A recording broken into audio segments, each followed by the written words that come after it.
Namaskar.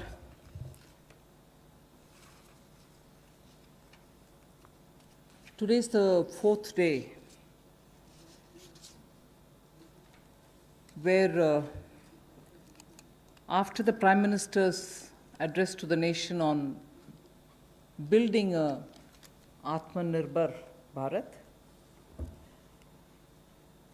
we have been announcing in several tranches the various steps that we want to take to give a stimulus, to help and to extend that little assistance which as a government we should and do it in time, and therefore we had a Pradhan Mantri Garib Kalyan package. Post that, we also ensured that people don't suffer with having to file their returns or comply with taxation and related things. So in stages, we've announced relief for the MSMEs, NBFCs, and so on. But importantly, Prime Minister had also said in building a self-reliant Bharat, we should prepare ourselves also for tough competition so that we become strong, we are able to be, first of all, self-reliant, and at the same time, be sure we are strong enough to face the challenges of the global value chains and also be ready to integrate. I repeat, when we talk of self-reliant Bharat, when we talk of Atmanirbhar Bharat, we are not looking inwards. It's not isolationist policy. It is certainly making India strong, making India rely on its strength and be ready to face the global challenge. Many sectors need policy simplification, whereby we can make it simpler for people to understand what that sector can provide for them, how they can participate in that sectoral related activities, bring in transparency in processes, and so on.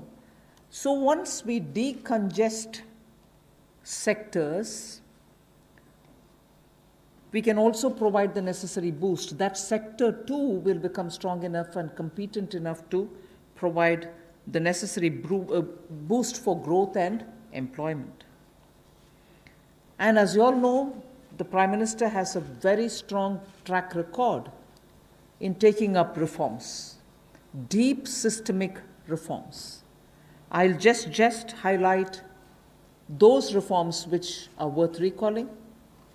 And on those reforms, it was public knowledge, and all of you all covered extensively the efforts that had gone to take everybody on board so that those reforms become everyone's reform. DBT, the direct benefit transfer. Today it's become very useful for us to be able to directly give money in the hands of people. GST, which had been pending for a very long time, all states were taken on board, and GST brought in one nation, one market.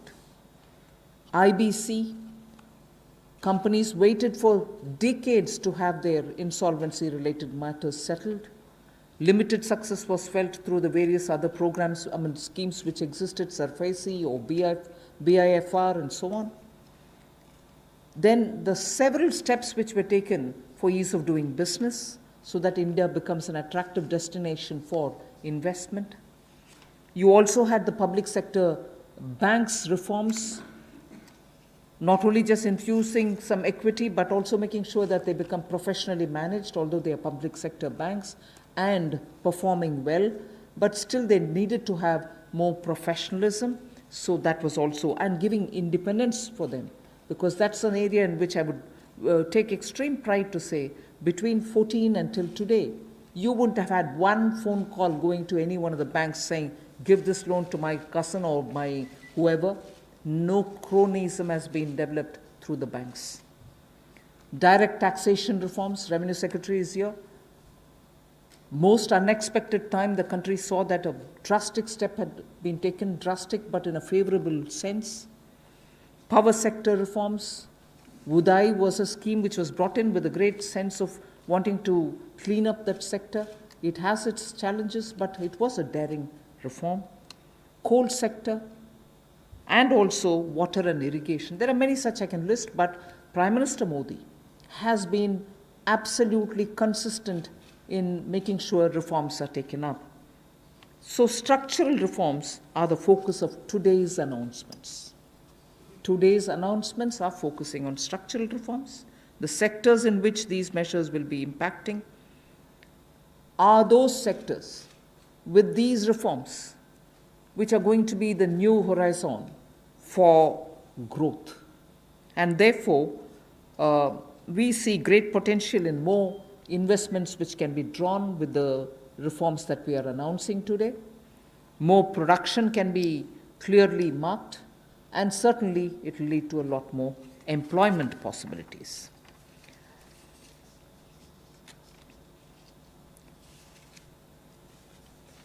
We can actually start off with some preliminary slides before I go into talking about today's announcements, which will explain all the steps that we've taken in the recent past to make sure that investment come into this country and also make India a far more business-friendly destination. Before I go into that, it is important for us to recall that steps which have been taken earlier have been announced variously at different times. And because of the lockdown and because of COVID, I think time feels like as though it's been a long time since the budget was presented.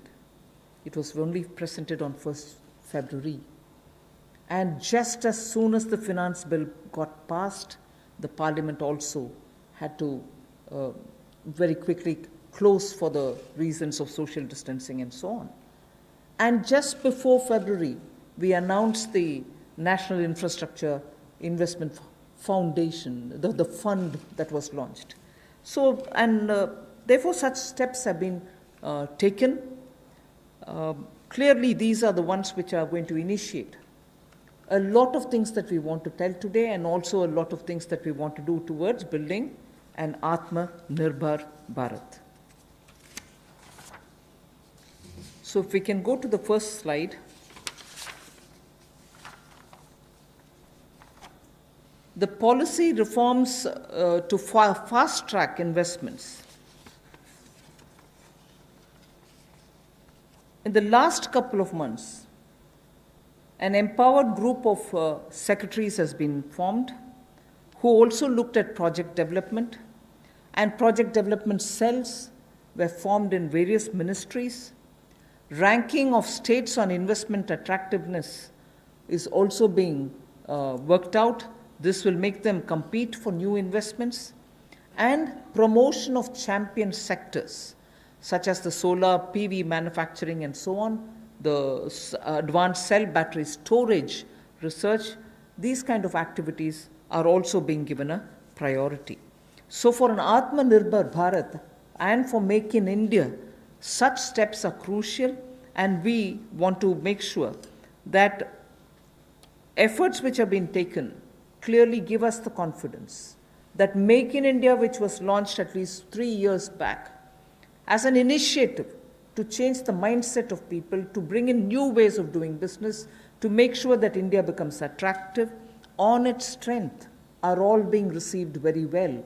So today, if I look at Make in India for Atmanirbhar Bharat, the foundation was laid earlier, and many investors have found that India's market, size of India's market, the aspirational middle class, the rule of law which prevails, and also making sure the talent pool which exists in India makes India an attractive destination for producing for India and also for producing in India and exporting from India. So that is exactly what has been shown here, and incentive schemes are being given for these champion sectors. So we need to clearly understand the purpose with which, when we talk of Atmanirbhar Bharat, it is on all these steps building India's strengths. The next slide would show you that attempts and also efforts have already started for upgradation of industrial infrastructure.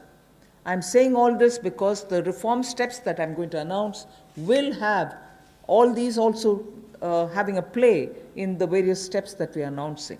Upgradation of industrial infrastructure is something which we need to talk about afresh, although industrial infrastructure, industrial land banks, and also clusters have been recognized long time back.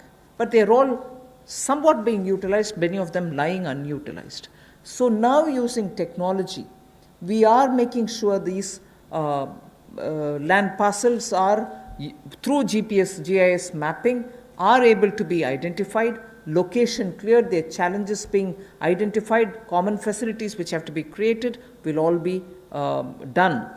3,376 industrial parks and estates and SEZs have between them, have among them 5 lakh hectares, all of them mapped as industrial information system can map them for future use.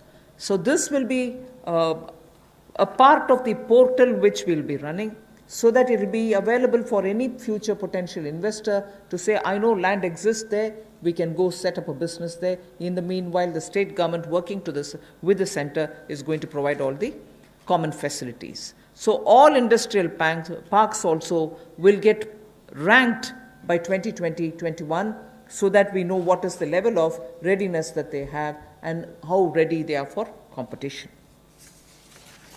So with this said as a broad introductory statement, I just want to highlight the 8 sectors about which we are going to talk, where reforms are being brought in: coal, minerals, defense production. I read out separately the next 3, although they together contribute for flying, airports, and also aerospace related matters. Airspace management, airports, MRO, which is maintenance, repair, and overhaul. So those 3 all go over to the civil aviation area. Distribution companies in the union territories, power distribution companies in the union territories. Space sector, where ISRO and others have been flag bearers for India. Atomic energy. So 8 sectors, but I will be showing you about 10 to 12 slides, all of them explaining each one of these sectors in detail. नमस्कार। आत्मनिर्भर भारत की जो कल्पना माननीय प्रधानमंत्री जी ने हम सबके सामने रखी थी और 20 लाख करोड़ का पैकेज देश भर के लिए लाए थे, उसी कड़ी में आज चौथी प्रेस वार्ता में नए क्षेत्र कौन से हमारे विकास के लिए हो सकते हैं, उसको लेकर क्या बदलाव, क्या रिफॉर्म्स लाई जा सकती हैं, उसको लेकर आज हम आप सबके सामने आए हैं। क्योंकि माननीय प्रधानमंत्री जी ने कई बार पहले भी कहा है, रिफॉर्म, परफॉर्म, ट्रांसफॉर्म, और उसी दिशा में सबसे पहला कदम है रिफॉर्म्स लाने का। पिछले कुछ दिनों में एमएसएमई सेक्टर हो या एग्रीकल्चर सेक्टर हो, इनकी परिभाषाएं चाहे एमएसएमई की हो, ये एसेंशियल कमोडिटीज़ एक्ट की हो, एपीएमसी एक्ट की बात हो, इनको बदलने से ही इतनी पॉजिटिव बातचीत पूरे देश भर में हो रही है। एक सकारात्मक सोच इन दोनों वर्गों में देश भर के करोड़ों लोगों के बीच में चल रही है। एक नया क्षेत्र या बाकी नए क्षेत्र जिनकी माननीय वित्त मंत्री जी ने अभी बात कही कि 8 नए क्षेत्रों को लेकर आप सबके सामने आए हैं। ये भी कहा कि आत्मनिर्भर भारत को कड़ी प्रतिस्पर्धा के लिए तैयार रहना होगा, हर चैलेंज के लिए, चुनौती के लिए तैयार रहना होगा, और जहाँ जहाँ नीतिगत बदलाव चाहिए वहाँ नीतिगत बदलाव लाने के लिए भी हम लोग तैयार हैं। अब इम्प्लीमेंटेशन की बात आती है, उसके लिए माने ही मोदी जी जाते हैं कि किस तरह से अच्छी इम्प्लीमेंटेशन पिछले 6 वर्षों में करके दिखाई, चाहे वो जीएसटी की बात हो, इंसॉल्वेंसी बैंक्रप्सी कोड की बात हो, जनधन योजना की बात हो, यूपीआई जैसे प्लेटफॉर्म बनाने की बात हो, हर गांव में बिजली और हर घर को राशन देने तक की कोविड-19 की स्थिति में बात हो। तो इसलिए इस सेक्टर्स में भी तेज़ी कैसे आए, फास्ट ट्रैक इन्वेस्टमेंट की कैसे हो, उसके लिए एम्पावर्ड ग्रुप ऑफ सेक्रेटरीज़ का गठन किया गया है जो निजी निवेश की मंजूरी के लिए गति देने का काम उसमें से करेंगे ताकि उसमें सहायता मिल सके और आकर्षित हम विदेशी निवेश को कर सकें। प्रत्येक मंत्रालय में प्रोजेक्ट डेवलपमेंट सेल बनेगा जो ये तय करेगा कि किस क्षेत्र में निवेश आ सकता है, कौन निवेशक हो सकता है, इनसे बातचीत करेगा और राज्यों से और केंद्र से बात भी करेगा ताकि निवेश करने वाले को कहीं पर दिक्कत ना आए। एक तरह से हैंड होल्डिंग करने का काम यहाँ पर होगा। राज्यों की रैंकिंग भी होगी, उनकी कितनी अट्रैक्टिव पॉलिसीज़ हैं कि इन्वेस्टमेंट के लिए, यानी कि निवेश के लिए कितनी आकर्षित करने वाली उनकी योजनाएं हैं, उसके ऊपर डिपेंड करेगा उनकी रैंकिंग को। और नए चैंपियन सेक्टर्स को बढ़ावा देने के लिए, चाहे वो सोलर पीवी हो, इसकी मैन्युफैक्चरिंग की बात हो, या एडवांस सेल बैटरी मैन्युफैक्चरिंग की बात हो, इसके लिए भी जो भी इंसेंटिव देने होंगे वो भी हम लेकर आएंगे ताकि इन क्षेत्रों में भी बढ़ावा, ऐसे और कई क्षेत्रों में भी बढ़ावा मिल सके जो नए चैंपियन सेक्टर्स हैं। अब इंडस्ट्रियल इंफ्रास्ट्रक्चर की अगर बात करें, औद्योगिक बुनियादी ढांचे में उसके उन्नयन के लिए इस योजना को लाया गया है ताकि देश भर में जो लगभग 3,376 industrial park, industrial estate, SEZ, ये लगभग 5 लाख हेक्टेयर्स में फैले हुए हैं और इन सब की जानकारी आपको औद्योगिक सूचना प्रणाली यानी कि IIS पर मिलेगी, जिसकी GIS मैपिंग की जाएगी ताकि निवेश करने वाले को कोई दिक्कत ना हो। जो उसको बाद में दिक्कत आती थी ज़मीन से जुड़े मुद्दों को लेकर, वो भी दूर होगी। ज़मीन की उपलब्धता भी 5 लाख हेक्टेयर के लगभग जो इंडस्ट्रियल हमारे स्टेट्स हैं या हमारे पार्क्स हैं उनमें भी जो होगी उसमें उनको लाभ मिलेगा। और इसीलिए इस योजना में बदलाव भी लाया गया है। इसको मिशन मोड पर, चैलेंज मोड पर किया जाएगा ताकि ज़्यादा से ज़्यादा निवेशकों को ज़मीन जल्द से जल्द उपलब्ध राज्यों में करवाई जा सके और इसके लिए कनेक्टिविटी में भी सुधार होगा और कॉमन इंफ्रास्ट्रक्चर जो है उसमें भी अपग्रेड करने का काम किया जाएगा। The first of the 8 sectors that I want to speak about is coal. There are 4 slides all speaking about the various steps, but I will run through about all the 4, even though the sequencing may be a bit different. We are bringing in commercial mining in coal sector. You know, coal, as all of you all know, coal is a government monopoly. That government monopoly is what is now being removed. Commercial mining of coal on a revenue sharing basis would help more coal availability and also more coal availability at market prices. So this will be far more efficient and more people can get to using it. Liberalized entries will be allowed for people to participate for a range of coal blocks, and for those who produce well before the deadline, incentives also will be given. But let's first understand, if India, which is the 3rd richest or which has the 3rd largest and 3rd large valued coal availability in its mines, in untapped mines, meaning it has the 3rd valuable deposit of coal, and we still import coal, and we still sometimes feel that the energy sector is suffering because raw material is not available.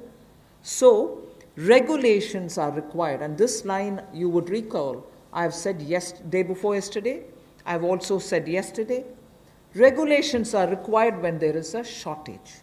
But this country has got abundant coal, and we've been regulating it, suffocating it from producing ample quantity of coal which will be required by the industry. Economy can be benefiting from this kind of opening up. Of course, we are conscious that coal is not so environment friendly.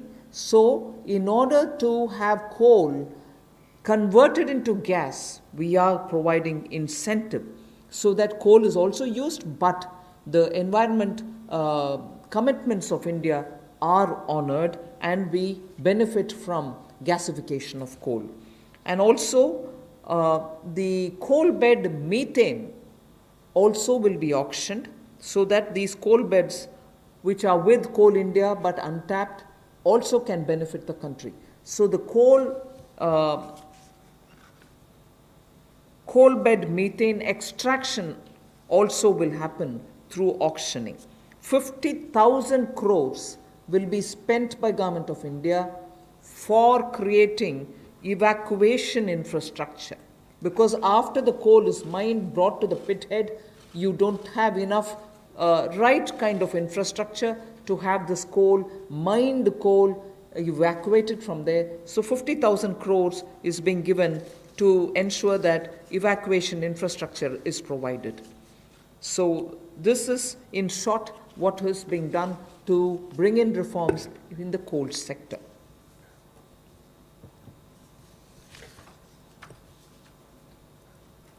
कोयला उत्पादन के क्षेत्र में आत्मनिर्भरता हमारी कैसे बने और केवल उतना ही कोयला बाहर से लाया जाए जिसकी आवश्यकता है, जो यहाँ पर उपलब्ध नहीं है। दुनिया का दुनिया के पहले 3 सबसे बड़े भंडारण क्षमताओं में जहाँ पर कोल ब्लॉक्स है, यानी कि जहाँ पर कोयला है, उसमें भारत आता है। उसके बावजूद हम शायद अपनी क्षमता का दोहन नहीं कर पाए जो हमारे पास उपलब्ध थी, और इसीलिए कुछ बदलाव इसमें किए जाएंगे ताकि इसमें जो प्रति टन पहले जितने रुपए मिलते थे उसकी बजाय अब राजस्व साझा करने की बात आएगी, उस पर जाया जाएगा। और जैसे पहले जो स्टील प्लांट चलाते थे, बिजली का उत्पादन करते थे, केवल उनको मिलता था, इसके लिए ओपन ऑक्शन भी होगी ताकि ओपन मार्केट में सेल कर सकें, ज़्यादा लोग इसमें आए, ज़्यादा इसका खनन हो सके, और इससे देश की अर्थव्यवस्था को और देश के उद्योग को भी बल मिलेगा। लगभग 50 ऐसे नए ब्लॉक्स खनन के लिए नीलामी पर आने वाले समय में उपलब्ध करवाए जाएंगे, और इसमें अपफ्रंट पेमेंट की सीलिंग होगी। कोई पात्रता के बड़ी कंडीशंस इसमें नहीं है इस तरह की, केवल उनको अपफ्रंट पेमेंट करनी है। और यही नहीं, इसके अलावा जो पार्शली एक्सप्लोर्ड थे हमारे खदान, उनको भी देने का काम किया जाएगा ताकि उनका भी खनन और किया जा सके और उसका लाभ भी मिले। कहीं ना कहीं आंशिक रूप से ये जो अन्वेषण हुआ था, अब इसको निजी क्षेत्र को देकर जल्दी उसमें और लाभ मिल सकता है, और प्लेयर्स आएंगे तो खनन ज़्यादा हो पाएगा। और जो अपना समय से पहले खनन की प्रक्रिया को पूरा करता है तो उसको भी इंसेंटिवाइज करने का काम कुछ ऐसे प्रोग्राम्स के माध्यम से किया जाएगा। गैसिफिकेशन के लिए नई अलॉटमेंट्स की जाएंगी ताकि अलग अलग इसमें डाइवर्सिफाइड अपॉर्चुनिटीज़ मिल सकें उनको। रेवेन्यू शेयर में उनको रिबेट मिलेगा जो सक्सेसफुल कोल बिडर्स होंगे। और यही नहीं, इसके इंफ्रास्ट्रक्चर के डेवलपमेंट के लिए, आधारभूत ढांचे के डेवलपमेंट के लिए लगभग 50,000 करोड़ रुपया खर्च होगा।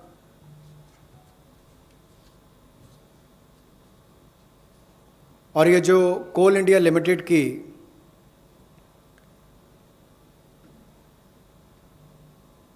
एनहांस्ड एवैक्यूएशन की हम बात करते हैं, NCIL जो कोल इंडिया लिमिटेड की जो खदानें हैं, उसके लिए भी कोल प्रोडक्शन प्राइवेट ब्लॉक्स को दी जाए, उसके लिए भी इसमें अवसर उपलब्ध होंगे। I move to mining of minerals. We spoke about coal all the while, now we talk about minerals. Minerals, the sectoral reform that we want to bring in order that we have a boost given for growth of the sector, better employment potential, and bring in state-of-the-art technology, is to now have a seamless composite exploration cum mining cum production regime. Earlier, somebody was doing the exploration, someone else had to again come and undergo the whole process of auction, bids and so on to start the mining, and then once the mining activity starts, the production is subsequent.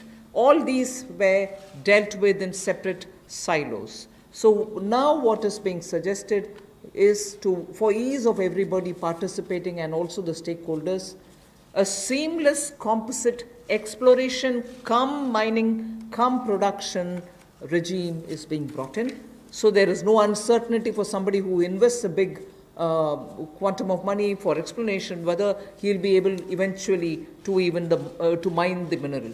So that system is going to make it easy. 500 mining blocks would be offered through this open, transparent mechanism. And if I take the example of aluminium, the way in which things had happened, the prevailing by the prevailing setup, if somebody wants bauxite, which is a necessary raw material for aluminium, he had to go for an auction for bauxite. And then he would realize that he doesn't have enough power to generate, or power supply is erratic. Then he would turn around saying, can I have some coal from somewhere? If he doesn't get it, or if he doesn't have enough power supply, he ends up sitting with the raw material but not being able to produce aluminium. So many such people had left this country and gone and invested elsewhere because of these mismatched policy. So what we are now taking the example of aluminium telling you is joint auction of the necessary two, like bauxite and coal, will happen so that it can enhance aluminium industry's competitiveness and will help aluminium industry now to reduce electricity cost, because they would be given the coal, they can gasify it and then use it, or use it in the other way. So that is one major step that we want to take in order that the mineral sector is better facilitated. And then we would also like to remove the distinction between captive and non-captive mines. So that will also help in transferring of mining leases and sale of surplus and sale of unused minerals. So I've had a mine given to me, I've taken some mineral out of it, but later I've lost interest, I don't have the capacity anymore. The left unused mineral lies there, nobody else benefits out of it. So now we are permitting them to transfer the mining lease so that whoever is interested in using the rest of it, which has been kept there, meaning which is lying there unmined, they can also use it, so the country can benefit from it. Then the Ministry of Mines is in the process of developing a mineral index for different minerals. The process is ongoing. Then a rationalization of stamp duty, which is payable at the time of award of mining leases, is also happening. So these two slides have clearly told you about the various reform steps that we're taking in order that this country, which is rich in minerals, gets timely served by the availability of the minerals for the industries to benefit from. जहाँ कोयले वाले में पहले partially explored blocks इनकी भी auction करने की option दी जाएगी ताकि उसकी एक्सप्लोरेशन भी हो सके और उसकी प्रोडक्शन से भी उसका लाभ लिया जा सके। इसमें प्राइवेट सेक्टर की पार्टिसिपेशन को बल मिलेगा और इससे इस क्षेत्र को बढ़ावा मिलेगा। गैसिफिकेशन की जो बात की गई, इससे भी एक डाइवर्सिफाई करके क्लीन फ्यूल की तरफ जाने की बात अगर हम करें तो उसका भी लाभ मिल पाएगा। और इसमें भी लगभग इंफ्रास्ट्रक्चर की डेवलपमेंट के लिए 50,000 करोड़ रुपये का खर्च होगा। और यही नहीं, जो कन्वेयर बेल्ट वगैरह बनानी है रेलवे तक जाने के लिए, रेल हेड तक जाने के लिए 18,000 करोड़ रुपये का निवेश उसके ऊपर भी होगा, तो वो भी एनवायरनमेंट फ्रेंडली उस तरह के कदम उस पर उठाए जाएंगे, इससे भी उसको बल मिलने वाला है। और कोयले के क्षेत्र में एक बड़ा कदम है। कोल बेड मीथेन की जो बात करते हैं उसकी एक्सट्रैक्शन के लिए भी उसमें उनको अधिकार दिए जाएंगे। और ईज़ ऑफ डूइंग बिजनेस में उसमें भी इसकी सिंप्लीफिकेशन और की जाएगी ताकि माइनिंग प्लान को छोटा किया जा सके और 40% इसमें ऑटोमेटिक जो इंक्रीज़ है वो एनुअल प्रोडक्शन में देने का अवसर मिलेगा। और कंसेशन कमर्शियल टर्म्स में कहा जाए तो लगभग 5,000 करोड़ के इसमें वो भी होंगे। यही नहीं, इसके अलावा जो मिनरल सेक्टर में, खनिज क्षेत्र में आपने जो संरचनात्मक सुधार लाने की बात कही है, उसमें भी सीमलेस कंपोजिट एक्सप्लोरेशन का माइनिंग प्रोडक्शन रेजीम की हम बात करते हैं कि इसको लाएंगे और 500 माइनिंग ब्लॉक्स ये उपलब्ध करवाए जाएंगे और इसमें भी बॉक्साइट और कोल मिनरल ब्लॉक्स इसकी जॉइंट ऑक्शन हो, नीलामी प्रक्रिया हो, इसको बल दिया जाएगा ताकि जो एल्युमिनियम इंडस्ट्री है इससे उसको लाभ मिलेगा, अपनी बिजली की जो लागत आती है उसको कम करने के लिए भी, और एल्युमिनियम मैन्युफैक्चरिंग भी यहाँ पर ज़्यादा हो, इससे उसको बल मिलने वाला है। इससे जो हमारे खनन में उसको भी वृद्धि मिलेगी और रोजगार सृजन भी होगा और state of the art technology का भी इसमें उपयोग हो पाएगा।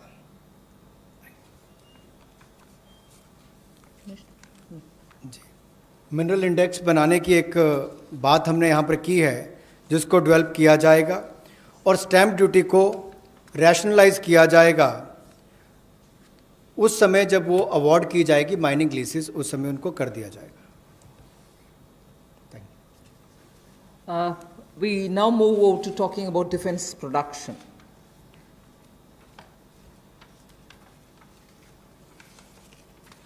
Make in India and self-reliance have now, as I said, become a partner in the sense of for self-reliance, Make in India is absolutely necessary. And particularly when you're talking about critical industries like defense, we need to be self-reliant where we really can be. Of course, armed forces require best of equipments. They need some of the latest technology-driven equipments. Some high-tech equipments are required, which have to be imported. They can be imported. And it continues. We are seeing very good latest weaponry coming also. But some of those which are being produced in India can be bought in India. And therefore, we have now come to a conclusion that we shall notify. This is done with the consultation with the Department of Military Affairs. We shall notify a list of weapons and platforms which shall be not allowed for import, but we shall have them bought from India. So the import of this listed set of equipments shall not be allowed. They shall be banned. And every year this list will be increased because more capacities which come to be recognized, which meet the standards, which meet the defense standards, will be obtained from India. As they say, the defense is general staff qualitative requirements, the GSQRs for weapons and platforms will all be honored, but those list of items which get notified can only be purchased from India. Indigenization of some imported spares will also be given priority. For years we have been producing spares which are good enough for even those imported vectors, imported weaponry, imported platforms. Unless we are able to do that, the spares are also something which India probably can produce but are getting imported. So indigenization of imported spares. Then for all this, a budget provision, a separate budget provision will also be given for domestic capital procurement. So this is going to be something with which the defense can make sure that their import bill can come down. This is done in consultation with the Department of Military Affairs, and this will be an important step towards making sure that Indian producers of defense equipments which are absolutely meeting with the standards which the armed forces would want will be purchased from India. The next step in defense production related reform is to improve the autonomy, accountability and efficiency in ordnance supplies which are being made by the ordnance factories. And for this, we intend to corporatize ordnance factory boards. I like to emphasize here, corporatization is not privatization. It doesn't mean that the ordnance factory boards are going to be privatized. No, they're not being privatized. But corporatized they will be. We want them to be better managed. We also eventually hope that they will get listed in the stock market. Ordinary Indian citizens can also buy shares in them. And through that, we expect that the ordnance factory boards and their processes, decision-making, output, performance, all of them will be transparent for the Indian citizens. So ordnance factory boards will be corporatized, not privatized. I want to underline that, and I want media friends to please differentiate between corporatization and privatization. The next set of things about defense production is that FDI limits are being raised from 49% to 74%. Of course, it will have the security clearances and everything else, as always. And then we'll also have a mechanism established so that time-bound defense procurement processes happen.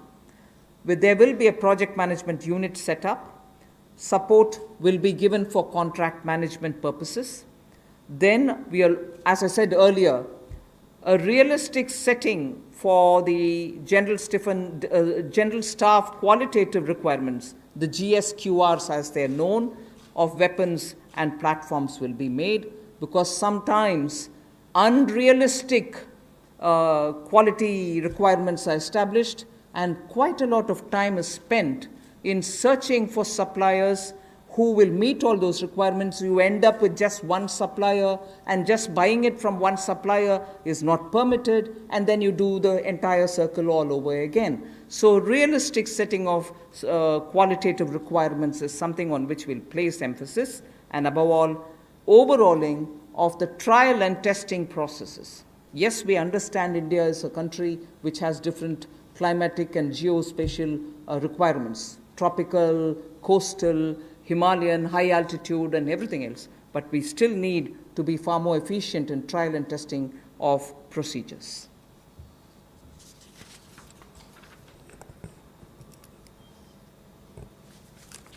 रक्षा उत्पाद में आत्मनिर्भरता लाने के लिए make in India को बल देना बहुत आवश्यक है, और पिछले 3 वर्षों में बहुत सारे क्षेत्रों में भारत में इस दिशा में कदम उठाए गए, और रक्षा उत्पाद के लिए मेक इन इंडिया को बल देना और आत्मनिर्भरता लाना इस दिशा में एक कदम है। वेपन्स की लिस्ट को नोटिफाई किया जाएगा, प्लेटफॉर्म्स की लिस्ट को नोटिफाई किया जाएगा, और उन पर बैन लगाया जाएगा इंपोर्ट के लिए। हर साल इसके लिए अलग अलग टाइमलाइंस आती जाएंगी, ताकि वर्ष प्रति वर्ष भारत में हथियारों का उत्पादन यहीं पर हो और हम विदेशों पर कम निर्भर रहें। उस दिशा में एक कदम है। जो पुर्जे भी हमें इंपोर्ट करने पड़ते हैं, उसमें भी कमी लाने के लिए उनकी मैन्युफैक्चरिंग यहीं पर हो, भारतीय कंपनियों में उनका निर्माण हो, यहीं पे भारत में हो। और यही नहीं, इसके लिए सेपरेट बजट का प्रावधान भी किया जाएगा, जो डोमेस्टिक कैपिटल प्रोक्योरमेंट है उसके लिए। और इससे हमारे डिफेंस इंपोर्ट बिल में भी एक भारी कटौती होगी, लेकिन जिसका सीधा लाभ भारत में बनाने वाली उन कंपनियों को मिलेगा जो हिंदुस्तान के सैन्य की ये आपूर्ति करेंगी।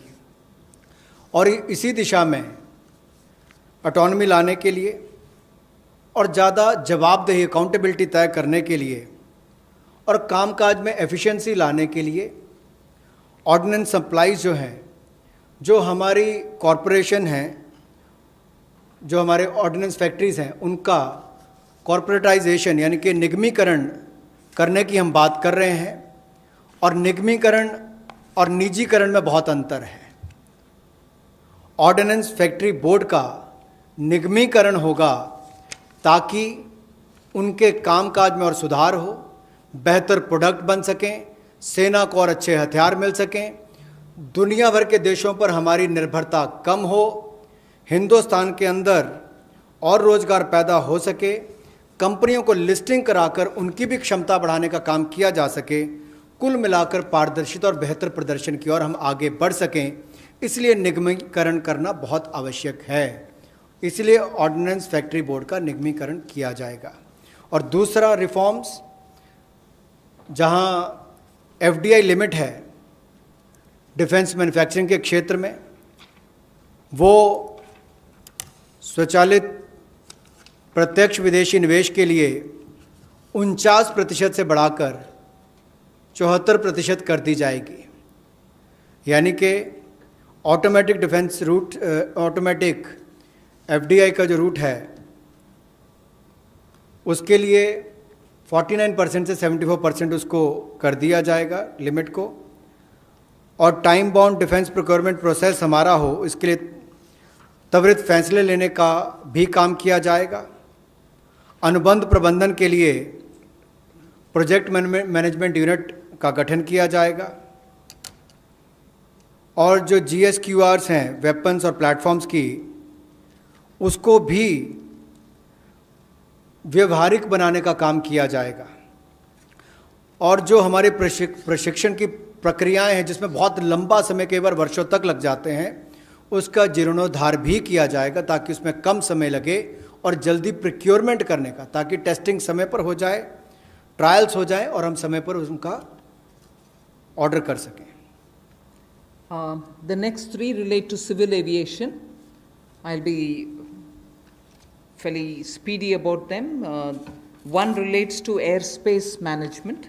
The next relates to PPP and airports which are being given for management and maintenance. Then MRO hub. The three are put together relating to civil aviation. The first is the airspace management. Just to give you a background, only about 60% of the Indian airspace is freely available. And that's because airspace is fairly restricted for its use for civil purposes and defense purposes. This means that all these years, all these decades, we have been flying to some most destinations, not through the shortest route, but slightly longer routes, which means you're having more time in the air. This actually has to be rationalized. Optimum utilization of airspace is best, because after all the fuel spent is also something which we import. Huge bill goes for that. Finally, the customer ends up paying more price for the flying, and for pilots it's a extra hour of flying or half an hour of flying. Above all, if we are able to optimally utilize the airspace and reach quickly, every one of our time is saved, and therefore now rationalization is going to happen. We will be able to get to our destination at the shortest possible time, thus saving travel time, thus saving fuel, thus saving also the pilot's flying time. This is an environment-friendly step, but having very big implication on India's fuel importable, and also for civil aviation, which in India has biggest potential in growth. Civil aviation is up for a big leap. So the airspace availability through which the flying time is influenced is going to be better. That is one. The second that I'd like to tell you about is 6 more airports are for auction, and the Airports Authority of India shall do it on public-private basis, PPP basis. Additional investments also are likely to happen by private players in about 12 airports, which they are already holding, for better world-class facilities to be brought in. So majorly, airports in India will become far more with better facility and customer experience.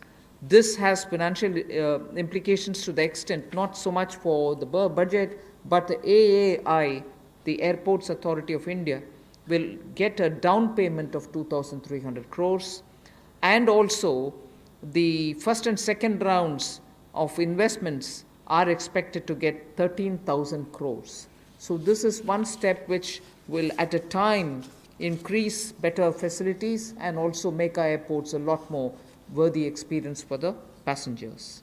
The third in this, because it's all pertain to civil aviation, is making India an MRO hub. This was mentioned also in the budget. Maintenance, repair and overhaul of aircrafts is a big business. Most of the Indian aircrafts themselves go abroad to do their repair works, spend on parts there, and also come back for after the overhaul to India. But maintenance and repair and overall, India has all the capacities, manpower skills required, soft skills required, and also India can then be the center for many of the flights which go towards Southeast Asia, long distance to Australia, similarly westwards also. If we make sure that MRO's ecosystem is created in India, for which the tax regime has already been altered so that it favors setting up MRO in India, this is a major step that we want to make sure that India benefits from. And in this, not just civil aircrafts, but also defense aircrafts can also be benefiting from the MRO, which if we make India as a huge hub. Maintenance cost for all airlines will come down, and that again will have a ripple effect on the passengers. The travelers can probably pay less after that. So these are three put together reforms for the civil aviation sector.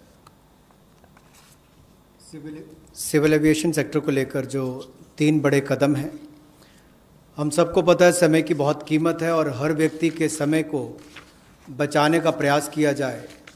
इसके लिए हवाई क्षेत्र में, यानी कि जो हवाई जहाज से उड़ते हैं उनके लिए अगर कुल मिलाकर देखा जाए तो मात्र 60% भारतीय हवाई क्षेत्र जो है वो नागरिक विमानों के लिए उपलब्ध है।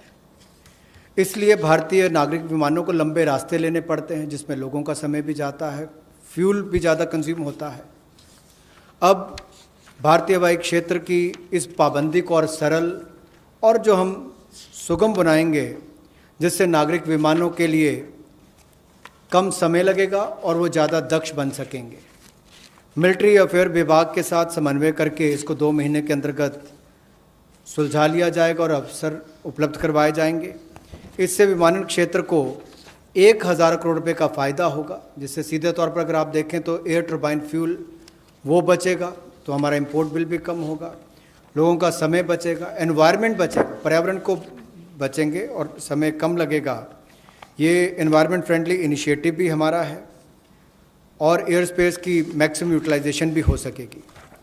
दूसरा, हवाई अड्डों पर अच्छी सुविधाएं और कैसे मिले, इसके लिए वर्ल्ड क्लास एयरपोर्ट्स पीपीपी के माध्यम से, प्राइवेट पार्टनरशिप के माध्यम से कैसे हो।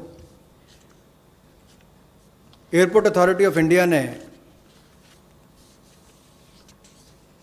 ये सार्वजनिक निजी साझेदारी के तहत 6 में से 3 हवाई अड्डों का अनुबंध प्रदान किया है और इसमें से जहां पहले 540 करोड़ रुपया आता था प्रतिवर्ष, अब 1000 करोड़ रुपया आता है।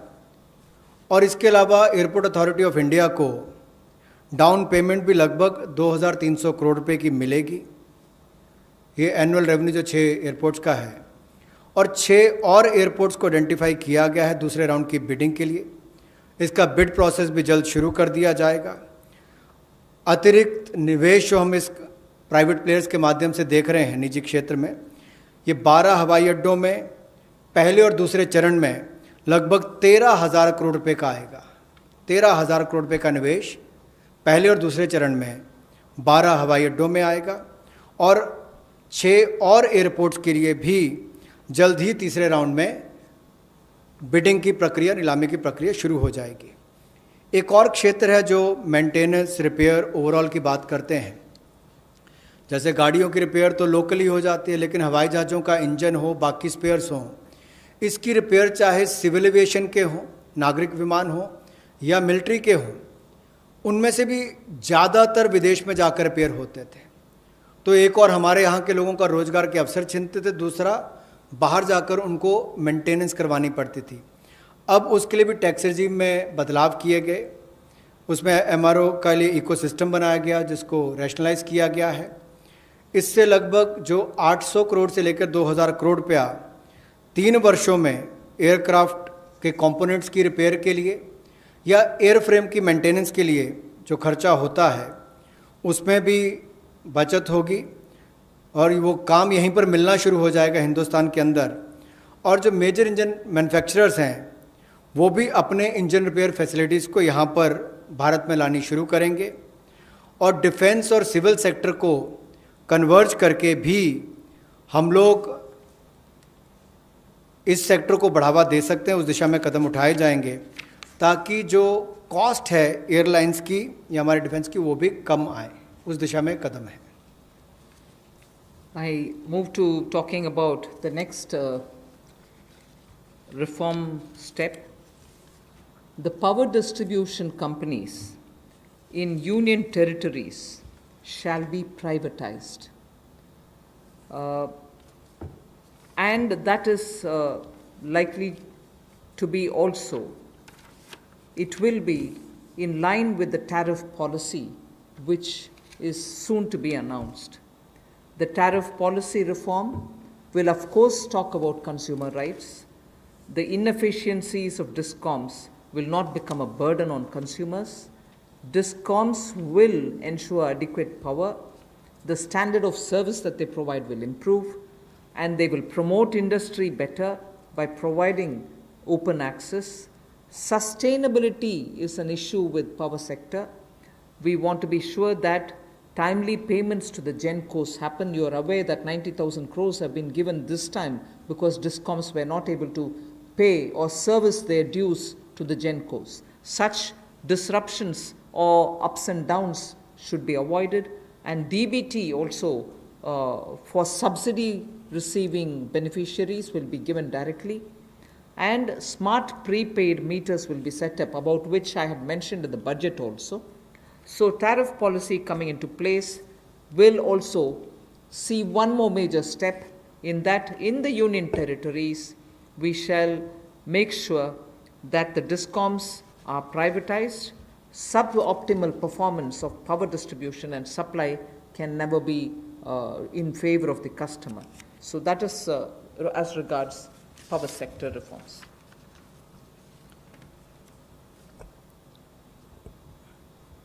विद्युत के क्षेत्र में कुछ बदलाव किए जाएंगे, जहां पर सबसे पहले तो उपभोक्ताओं को उनके अधिकार, पर्याप्त बिजली मिलेगी और अप्रभावी बिजली कंपनियों का जो नुकसान है वो हमारे उपभोक्ताओं को नहीं झेलना पड़ेगा। डिस्कॉम्स को पर्याप्त बिजली उपभोक्ता को उपलब्ध करवानी पड़ेगी, लोड शेडिंग करने वाले को पेनलाइज किया जाएगा। दूसरा, इंडस्ट्री को बल मिलेगा, उद्योग को बढ़ावा मिलेगा, इससे क्रॉस सब्सिडी में कमी आएगी, विद्युत उत्पादन को बढ़ावा मिलेगा और जो विद्युत उत्पादन करने वाली कंपनियां हैं उनमें भी प्रतिस्पर्धा बढ़ेगी और इनको चयनित भी उसी आधार पर किया जाएगा ताकि ये अच्छी सुविधाएं और सर्विसेज दे सकें। बिजली क्षेत्र में स्थिरता आएगी, इसमें कोई रेगुलेटरी एसेट्स नहीं होंगे और टाइमली पेमेंट जो है, समय पर जो पेमेंट है जो पावर यानी कि बिजली का उत्पादन करने वाली कंपनियां उनको होंगी। डीबीटी का लाभ हमने बहुत सारी योजनाओं में देखा है कि किस तरह से माननीय मोदी जी की सरकार ने बहुत सारी योजनाओं को अब डायरेक्ट बेनिफिशियरी ट्रांसफ़र के रूप से सीधा उपभोक्ता के खाते में पहुंचाने का काम किया, जिसमें उपभोक्ताओं को बहुत लाभ मिला। तो यहाँ पर भी सब्सिडी डीबीटी के माध्यम से और स्मार्ट प्रीपेड मीटर्स लगाने का काम किया जाएगा ताकि किसी के साथ कोई धोखाधड़ी ना हो सके और उसका भी लाभ मिलेगा। इसके साथ साथ जो वितरण है बिजली का, वो यूनियन टेरिटरीज़ में उसको प्राइवेटाइजेशन करने के लिए, निजीकरण करने के लिए कदम उठाए जा रहे हैं। इस पे जो सब ऑप्टिमल परफॉर्मेंस इनकी पावर डिस्ट्रीब्यूशन कंपनीज की आ रही है, और जो सप्लाई में भी कमी रहती है उसमें भी सुधार होगा। और इसमें जो पावर डिपार्टमेंट और यूटिलिटीज़ हैं, यूटीज़ में, इनका निजीकरण किया जाएगा। इससे बेहतर सर्विसेज को बल मिलेगा, जैसा मैंने अभी आपको कहा। और यही नहीं, हमारी पावर डिस्ट्रीब्यूशन में भी एफिशिएंसी और आएगी, और एक मॉडल के रूप में हम इसको देश भर के लिए खड़ा करके देंगे। सबसे पहले इनको यूनियन टेरिटरीज में खड़ा किया जाएगा, और मुझे पूर्ण विश्वास है बाकी राज्य इन मॉडल्स को देखकर अपने अपने राज्यों में सुधार करने के लिए भी भविष्य में आकर्षित होंगे। The next is on social infra projects. For creation of social infrastructure projects, which are like hospitals, because India needs a ramp up on social infrastructure, government has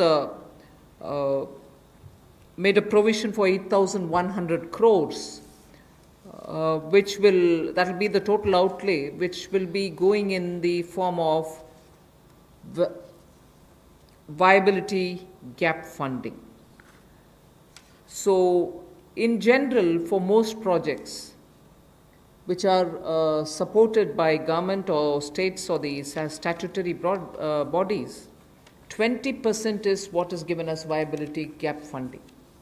But in this case of social infrastructure, government has decided to give 30% viability gap funding. So the quantum is increased from 20 to 30%.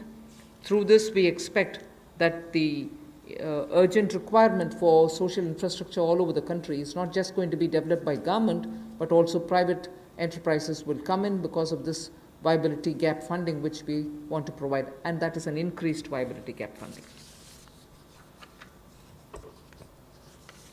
सामाजिक बुनियादी ढांचे में निजी क्षेत्र के investment को बल देने के लिए कुछ बदलाव उसमें किए गए वाइबिलिटी गैप फंडिंग में। और आपने देखा होगा कोविड-19 के समय भी कि स्कूल, अस्पताल, ऐसे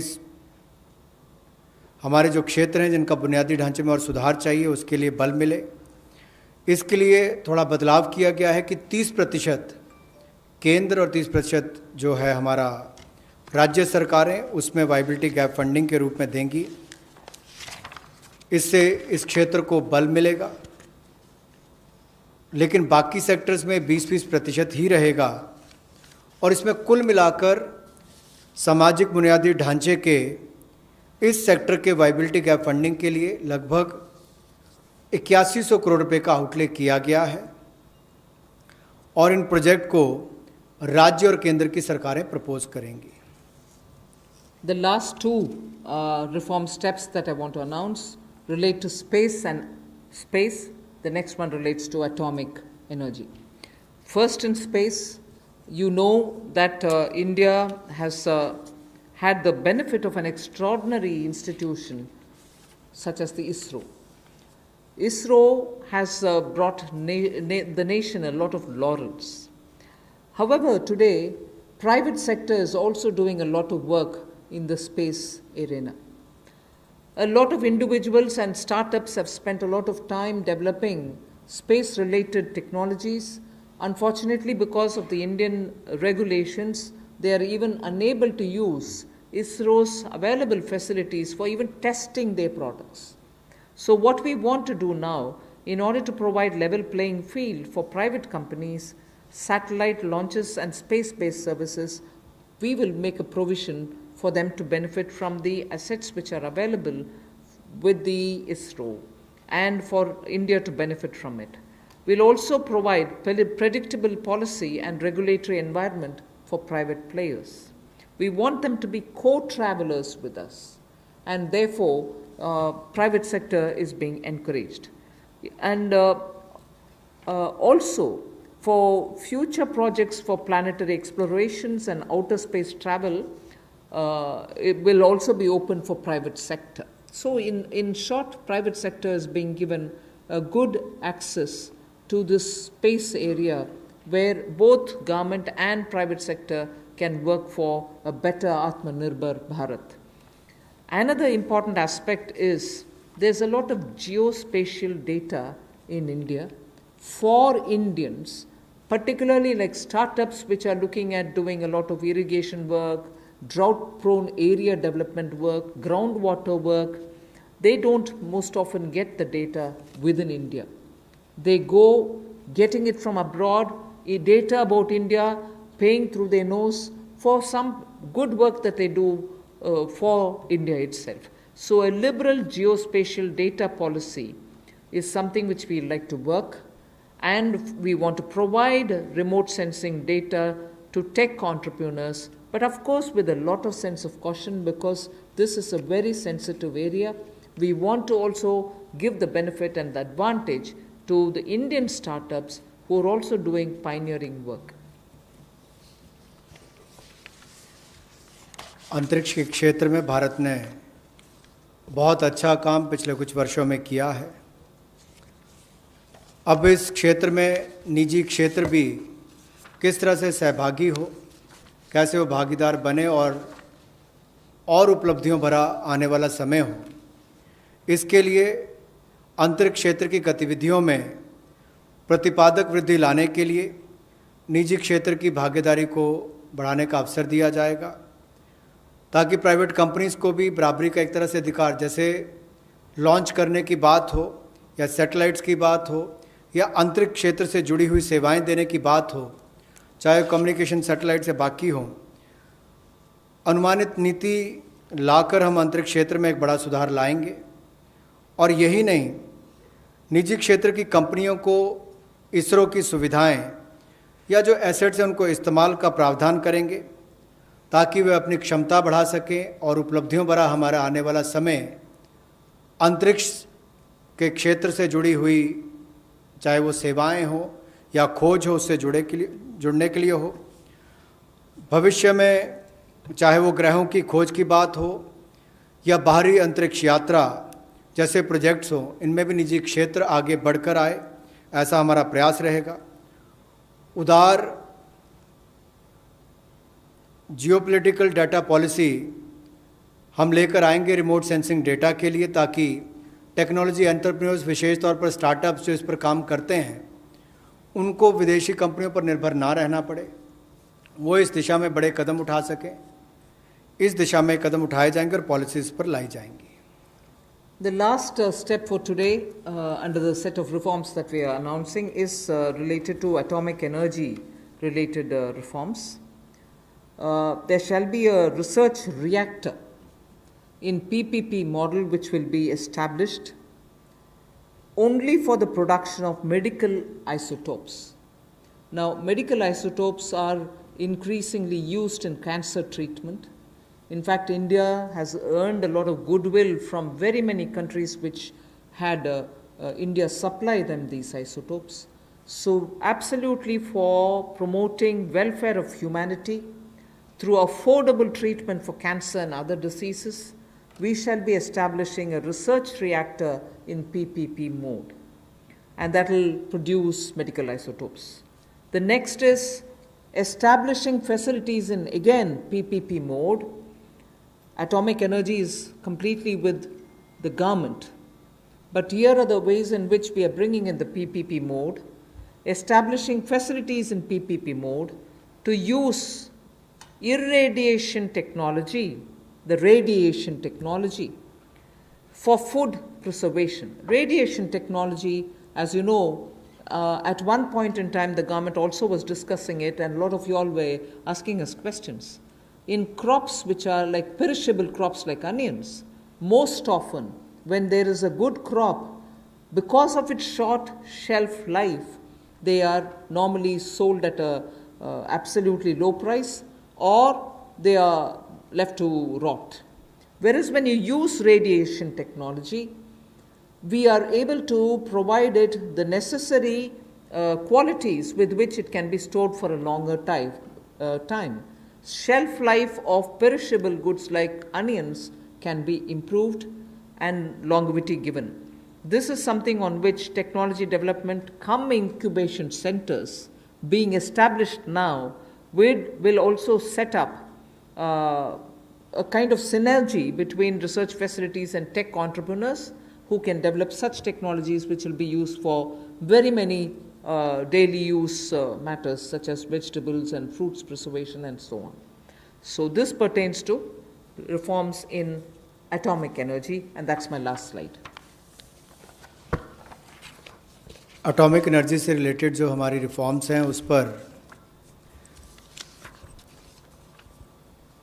जो कैंसर के क्षेत्र में भी भारत ने दुनिया भर में दवाइयाँ देने का काम हो या कोविड-19 के समय भी दुनिया भर के देशों को यहाँ से फार्मा सेक्टर ने जो दवाइयाँ भेजी, उसमें और आगे हम क्या कर सकते हैं। मेडिकल आइसोटोप्स का उत्पादन करने के लिए पीपीपी मोड में रिसर्च रिएक्टर्स का स्थापना करेंगे और इससे मानवता की सेवा को और बल मिलेगा। और भारत ने जो कोविड-19 के समय हो या कैंसर की ट्रीटमेंट के लिए भी इससे पहले लगातार दुनिया भर के देशों को यहाँ से मेडिसिन देने का काम किया हो, उस दिशा में भी हम कदम आगे बढ़ा सकें। पीपीपी मोड में जहाँ फैसिलिटीज़ देने की बात है, वहीं पर पिछले कल हमने कहा था टॉप से टोटल, टोमेटो, ऑनियंस, पोटैटो से टोटल यानी कि सभी सब्जियों के लिए 500 करोड़ रुपए का जो हम प्रावधान 6 महीने के लिए लेकर आए थे कि पेरिशेबल गुड्स सड़गल ना जाएं, उनको भंडारण की क्षमता हो, तो उस दिशा में भी और काम हो सके और फैसिलिटीज़ बना सकें। तो उसी लिए ये पीपीपी मोड में एकीकृत खाद्य संरक्षण केंद्र हम लोग विकिरण टेक्नोलॉजी यानी कि इरेडिएशन टेक्नोलॉजी के माध्यम से बनाएंगे ताकि हमारे कृषि क्षेत्र को भी इससे बल मिल सके और भंडारण की क्षमताओं को भी इसका लाभ मिल सके। इसके अलावा जो दुनिया भर में भारत के युवाओं ने स्टार्टअप्स के माध्यम से भारत का नाम रोशन किया है, दुनिया के अग्रणी देशों में भारत को लाकर खड़ा किया, ये भारत के युवाओं की एक बहुत बड़ी उपलब्धि है। उसी दिशा में ये स्टार्टअप के रोबस्ट इकोसिस्टम को हम न्यूक्लियर सेक्टर के साथ जोड़ने जा रहे हैं ताकि टेक्नोलॉजी डेवलपमेंट कम इंक्यूबेशन सेंटर्स को सेटअप किया जा सके, इनकी सिनर्जी हो हमारे रिसर्च फैसिलिटीज़ और टेक्नोलॉजी एंटरप्रेन्योर्स के बीच में। एक बहुत बड़ा कदम है इस दिशा में कि एक नया क्षेत्र हमारे देश के युवाओं को अपनी प्रतिभा दिखाने के लिए मिलेगा। स्टार्टअप्स के माध्यम से उन्होंने दुनिया भर में भारत का नाम रोशन किया है, उससे बल मिलेगा और निश्चित तौर पर इससे आगे बढ़ने के अवसर मिलेंगे। और वहीं पर टॉप से टोटल में हमें टेक्नोलॉजी का लाभ भी किसानों के लिए और भंडारण क्षमता के लिए मिलेगा। बहुत बहुत धन्यवाद। धन्यवाद। Friends, we can take some questions, otherwise 12.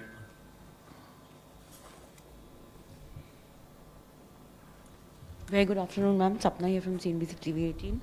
Ma'am, 2-3 questions have come up on the sectors that which you have announced the reforms. So I'll start with the first one. 1 second, hang on. This is on. How soon will the government bring in amendments or reforms in the mining sector? Amendments, ma'am. Will it be via ordinance? When are they going to conduct? When is the conduct of the first commercial coal mining auction likely? And ma'am, similarly on the defense side, on defense FDI, access to modern technology is a condition for defense FDI above 49%. Now that FDI cap is being increased, will the condition of access to modern technology done away with for FDI up to 74%? These 2 questions. And ma'am, one broad question also that's doing the rounds. People are asking that, what about the demand side measures to contain the COVID pandemic, ma'am, the after effects? Thank you, ma'am. Well, I would only say on coal-related issues, when is the auction going to happen? When are you going to bring the, legislative amendments? Are you going to do it by ordinance? We intend doing it at the earliest. I do not want to get into details of when, how, and so on. But the intent has been very clearly expressed here. Action will soon follow. That's about coal. And defense production, defense FDI-related issues, the ministry concerned will come up with the detailed answers. Not just answers, but also the notification stating how that is going to work out. We've given broadly the items on which reform steps are being announced today. That's the second. And third, you said demand-related COVID by putting money in the hands of the people, by also creating environment through which investment and restoring the MSMEs to get back to doing business as soon as the lockdown either gives partly some kind of a protocol through which they can get back to business. We hope that people will get back to doing something and earn their living. So these are definitely also steps through which more money is in their hands. I know I'm talking again about refunds, which is their money, people's money, but that is also being pushed out so soon instead of spreading it over the next couple of months so that people can have money in their hands again. Those taxation amounts which they have to pay, we are saying, all right, don't pay now, you pay later. That's money in their hands. So I can go on a bit like this. I'm not really indicating or saying I've done everything possible. We are trying to help people so that they can have money in their hands now, and that is definitely going to help in boosting demand. 114. Madam नमस्कार, महावीर सिंह बोल रहा हूँ PTI भाषा से। आपने किसानों के लिए हाल में कई घोषणाएं की हैं, किसानों को उनकी उपज का अच्छा दाम मिले, उनको अपनी पसंद के बाज़ार में माल बेचने की सुविधा मिले। सरकार कई चीज़ों के एमएसपी घोषित करती है, गेहूँ, चावल, तिलहन, कई चीज़ों की एमएसपी हर साल घोषित करती है, लेकिन लगातार ये शिकायत मिलती है कि किसानों को एमएसपी नहीं मिलता है। अभी जैसे सरसों की फसल आ रही है, सोयाबीन की फसल आने वाली है, तो एमएसपी उनको नहीं मिलता है। एक आपका जो एनसीडीएक्स और ये वायदा बाज़ार चलते हैं, फॉरवर्ड मार्केट होती है, उसमें सब में दाम एमएसपी से नीचे बोले जाते हैं, नीचे चलते हैं। तो सरकार इसके बारे में क्या सोच रही है कुछ कि उसमें फॉरवर्ड ट्रेडिंग होती है कि जून में ये रेट होगा, जुलाई में ये रेट होगा, सब एमएसपी से नीचे होता है। तो सरकार जब एक तरफ किसानों को ऊंचा दाम देने की बात कर रही है और दूसरी तरफ फॉरवर्ड मार्केट में दाम एकदम नीचे होता है, कैसे सरकार इसको किसानों को फ़ायदा पहुंचाएगी? एमएसपी जब सरकार देती है, मार्केट रेट से जब प्राइस गिर जाता है, उस समय उनको एमएसपी के द्वारा सरकार प्रोक्योरमेंट में जोड़ने में उनको सही दाम मिल पाएगा। अगर आप बोल रहे हैं एमएसपी नहीं दिया जाता है, ज़रूर वो स्टेट में हम पूछ सकते हैं कि क्या कुछ विषय है। सो मैं इससे ज़्यादा स्पेसिफिकली वो नहीं मिल रहा है, कहाँ नहीं मिल रहा है, ऐसे तर्क कर नहीं सकती हूँ। ज़रूर आपके इन्फॉर्मेशन जो भी राज्य सरकार का है, आप प्लीज़ हमें दे दीजिए। वे ज़रूर किसान को मदद करने के लिए जो करना है ज़रूर करेंगे। Last question 14. Ma'am, two things. Timsi this side from CNBC TV 18. Firstly, you referred today.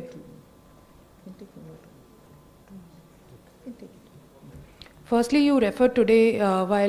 laying out the reforms for the atomic energy and space. What else is there in store for startups in the reforms, in the various announcements that you've made so far? Does the MSME package that you had earlier announced, where 3 lakh crore rupee fund was announced, is that also applicable for startups? Of course. And secondly, you also spoke about the taxation benefits given to the MRO industry. Is it the GST reduction that was done recently that you are referring to, or is there something new under the taxation reforms, or reduced taxation is what you are wanting to say for the MRO industry? Yes, the provisions extended for MSMEs will also be applicable for startups. They are small. They can benefit from it. And on the MRO taxation, yes, Revenue Secretary, you can please. About the MRO, the problem that MRO industry used to face is because the aircraft could fly to any country in the world and get their repair and overhauling done. And India, we have a very, very promising civil aviation sector. So we want that the MRO industry should be located in India, and as much repair and other things should be done within the country. One problem that used to face is that the competitiveness in terms of GST. The GST rate used to be 18%. So in the GST Council meeting held on March 14th, the rate has been brought down to 5% with full input tax credit. And that is something, which the MRO industries, that will make the MRO industry very, very competitive.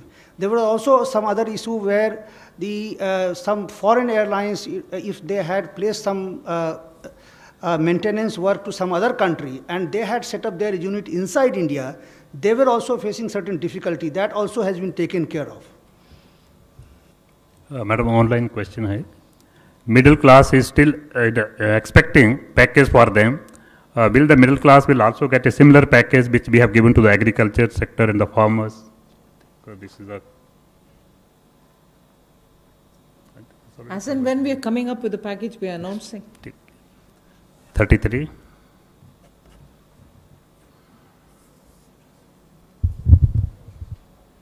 Ma'am, Sushil from ANI, ma'am.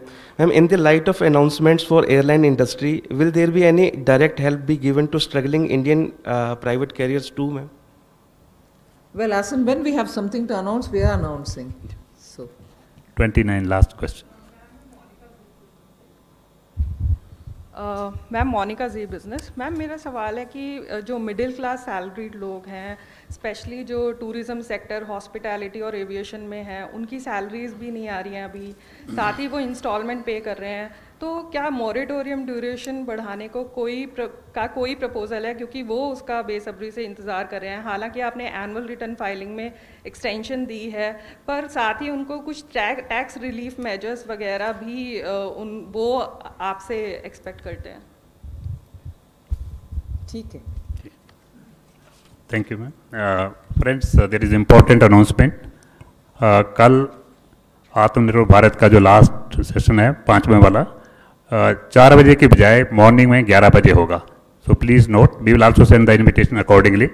Tomorrow, Sunday, we are having the media briefing at 11 o'clock here only. So kindly join. Thank you very much.